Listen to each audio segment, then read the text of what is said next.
Hello and welcome to my channel, Your Intuition Speaks. So, I'm going to be doing a series about the nightmares that I have experienced at my job. And I'm telling y'all, literal nightmares. So, stay tuned for my first story. And it'll be a continuous series adding on to what the story I already gave you. Okay, so let's get started. So, the first story I want to tell you guys is about the young bull there at my job. Now, I'm not going to name any names or anything like that, but the young bull that wanted to be with me at my job, and he was 24 and I'm 46. So, the battle was it was very hard. It was very, very hard. But what had happened is, at first I wasn't like even, paying him no attention or anything like that.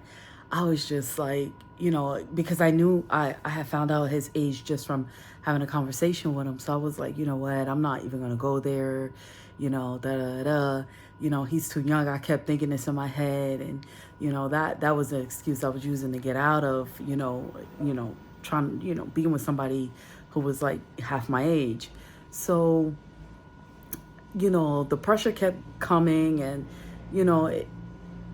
there was a lot of other guys at the job that had liked me too and stuff like that. And and he was such a good guy. Like, he was so nice, and he had a sincere heart and stuff like that. And I was just like, he's just, but at the same time I knew, we were on different paths and stuff like that. And that, my life is I live my life different, and he was living his life, different as well.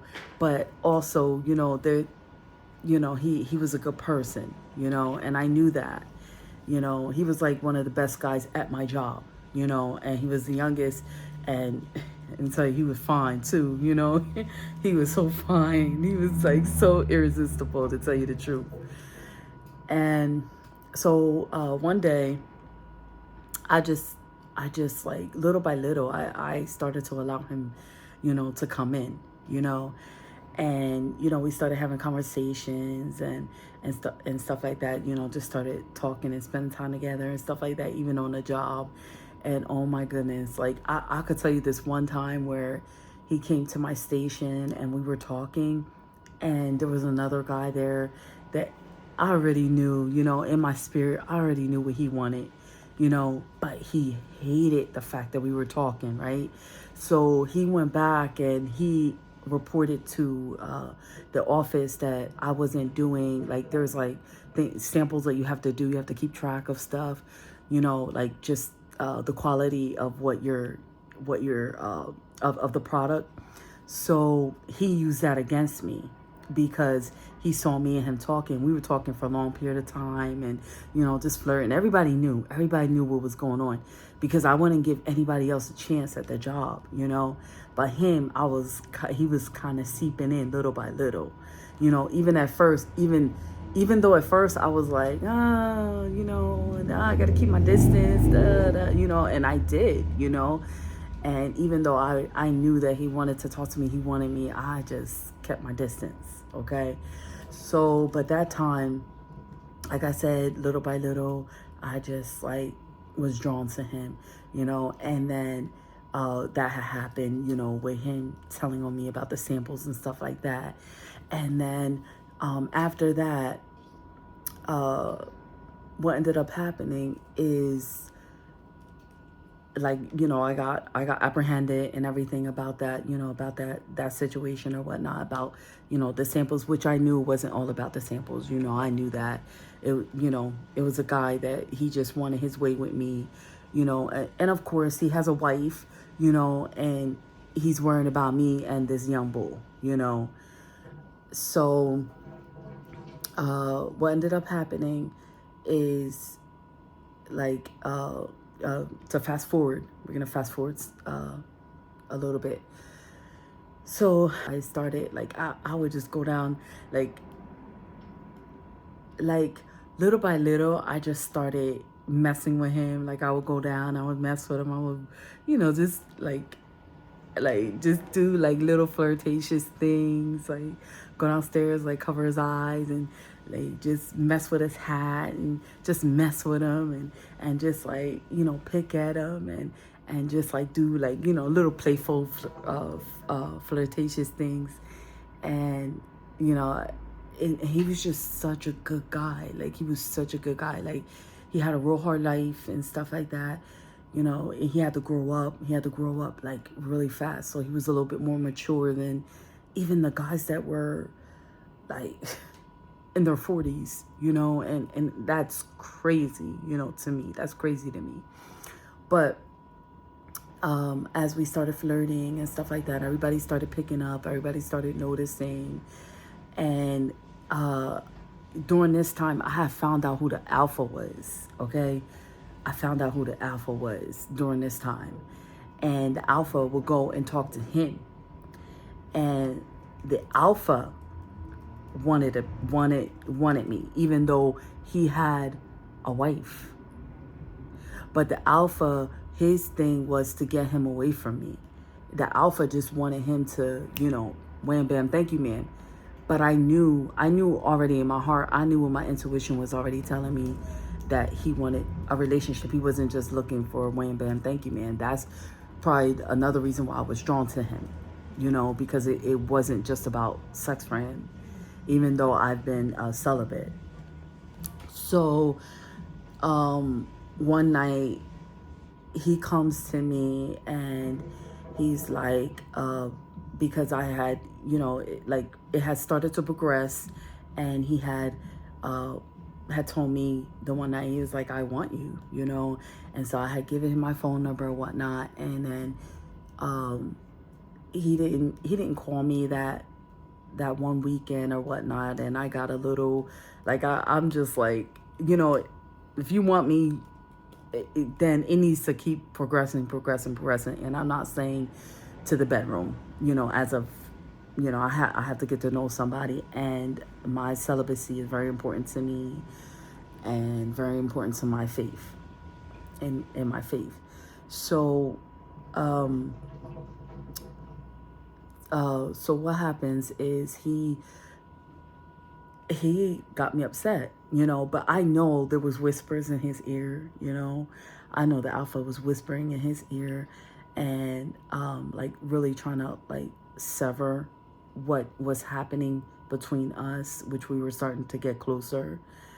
And he was coming to me, he was like, oh, well, basically, I needed to give him time and to reach out to me and stuff like that. And it's not that I had a problem with that, it's just that like I felt like other people were whispering in his ear and trying to keep him away from me. So that's why I had an issue with the timing of him reaching out to me, calling me, texting me, whatever.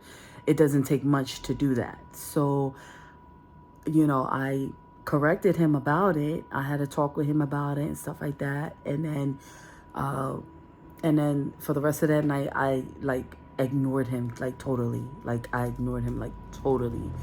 And then, like I said, the alpha was pulling him closer to him, and I'm like in my head, do you got a coochie? I know you don't have one. You know what I mean? And this is what I was thinking in my head. You think you could keep him away from me? Because I know you don't have the same thing that I have. And lo and behold, I was right about that, even though for that night, it was like me and him were like, like it was just, the heat was there. The heat was there. We were, we were just not at peace with one another, and like I said, the alpha was pulling him in closer because the alpha wanted a piece too. They were downstairs. Matter of fact, they were downstairs because there's like 2 levels at my job. And it was the alpha and another guy, and they had pulled him aside, you know, because he was, remember, he's young, so he's impressionable and stuff like that. You know, he didn't have his father there and stuff like that. So you know how people, they come and pose and make it like they're like, you know, your friends, and really they want what you have, you know, because this, you know, his energy was so good. So it's like he was like a type of person that you were drawn to him, you know, because he had good energy.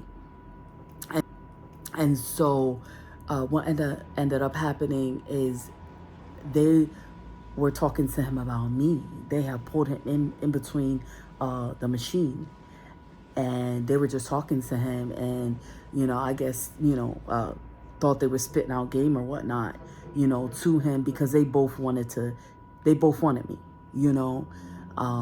The alpha and the other one, you, like, let me tell you, you knew who was the alpha, because the alpha had, like, he had all the guys, like, they were like subservient to him. It's like crazy the way it was at this job. So what ended up happening is yeah, he stayed away from me like that one day. Oh wow, one day. And then the next day, like, I knew he was feeling me like so seriously, because the next day he never calls off. The next day we were at odds that much that he called off the next day. You know, he called off. Yes, he did. So it was like, I already knew what was going on, and I knew how he felt, and I knew, like, I'm like, you know, I didn't mean for it to go like that, that serious, but, you know, it just showed how much that he actually, you know, he was starting to care about me too, you know, and it just became really, really difficult. And there was so many people on the job that were jealous. Like, when they say not to date on a job, it's like, let me tell you, that's real talk, because, like, people, like, people watch, you know. You don't even have to say nothing to somebody, you know. If you're hanging around that person, you know, and you're, you know, having a yay old time, and you're flirting with that person, whatever, people are going to find out. People are going to know. And people talk, you know. So this is the end of part 1. And let me tell you, this is a series, because there are some stories I got to tell y'all. So please make sure you subscribe and you like my videos, because I'm telling you, it's on and popping. I got some stories to tell y'all, and it's gonna get crazy. It's gonna get crazy, but I'm gonna split them up, and I'm gonna do part 1, part 2. You know, I'm gonna go on and on and on. But it'll be like the different stories, and then some will be connected, and we'll see how it goes. So this is Your Intuition Speaks, and I'll be back with part 2 to finish out and tell you what happened to end this story with the 24-year-old that wanted me. All right, peace, y'all.